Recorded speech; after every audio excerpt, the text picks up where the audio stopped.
Buenas, quienes habla Bachiller José Ferreras, estudiante de la carrera de Derecho de la UNIES. Hoy les hablaré sobre la interdicción como tarea de su proyecto Derecho Civil 1. La interdicción. ¿Qué es la interdicción?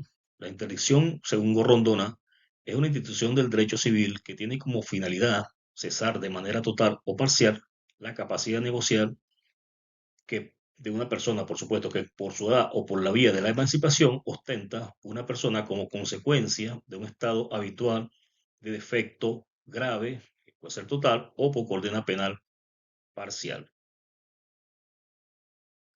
Hay diferentes clases de interdicción. Según el artículo 393 del Código Civil expresa que existen dos tipos de interdicción, judicial y legal. La judicial, producto de un estado habitual de defecto intelectual grave, es decir, que determina una incapacidad de protección, mientras que la interdicción legal es resultante de una condena a presidio. Impuesta la condena, el reo queda en entredicho en virtud de la ley. Determina una incapacidad de defensa social. La interdicción judicial es el producto, como dije anteriormente, de un estado habitual de defecto intelectual grave que determina una incapacidad de protección. Requiere de un procedimiento canalizado por ante el órgano jurisdiccional para que el Estado, por medio del juez, sea quien dicte el decreto de interdicción y declare de esta manera a una persona como entredicha. ¿Cuáles son las causas del, de la interdicción judicial? Pues, conforme se desprende del artículo 393 del Código Civil, el motivo que genera el nacimiento de la institución es un defecto intelectual. Gorrondona lo prefiere llamar incapacidad psíquica o mental, que cumple dos requisitos y que cumpla dos requisitos, que sea habitual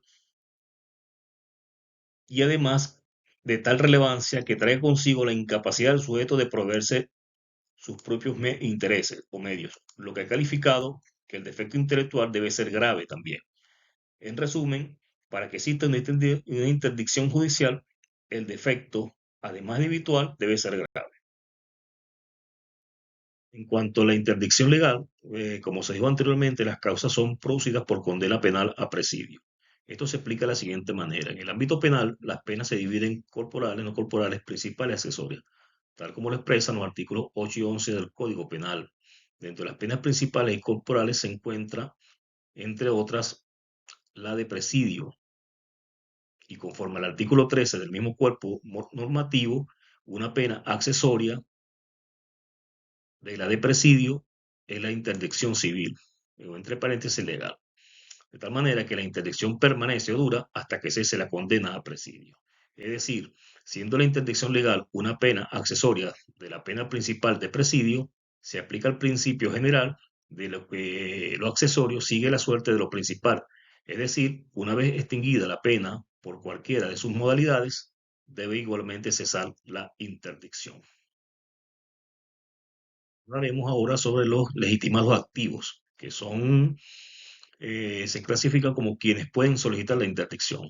Conforme al artículo 395 del Código Civil, quienes pueden promover el inicio de un procedimiento de interdicción con respecto a aquel que cumpla los requisitos de ley son el cónyuge, el síndico procurador municipal por causa de interés público, cualquier pariente del incapaz.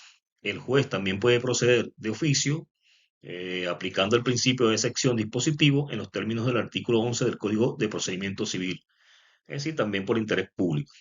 Cualquier persona que tenga interés también puede solicitar la interdicción y el Ministerio Público, amparado en el artículo 130 del Código Civil, del Código de Procedimiento Civil, por causa de interés público. En cuanto a los legitimados pasivos, son los que quienes pueden ser declarados en entredicho, también establecidos en el artículo 393 del Código Civil. Se pueden establecer entonces, declarar entredicho en contra de un mayor de edad y contra un emancipado. En cuanto a los mayores de edad y el emancipado, son siempre que cumplan con la condición de ley, es decir, que el defecto intelectual sea habitual y grave. Por excepción, el adolescente no emancipado puede ser sometido a interdicción cuando se encuentra en el último año de su minoridad, conforme lo estipulado en el artículo 394, perdón, 394 del Código Civil.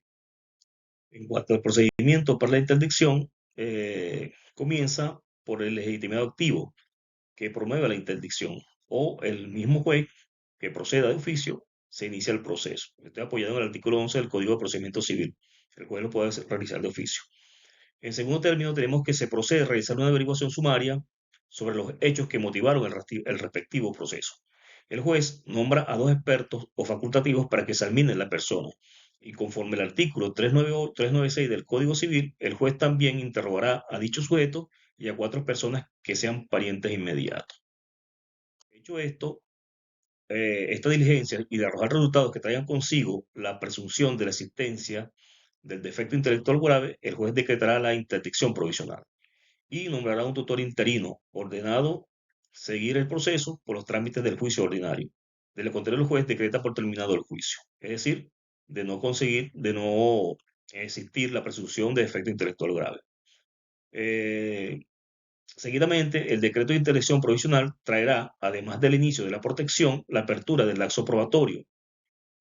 Una vez culminado el proceso, pudiera suceder que se ratifique la interdicción y, por lo tanto, de provisional pasará a ser definitiva.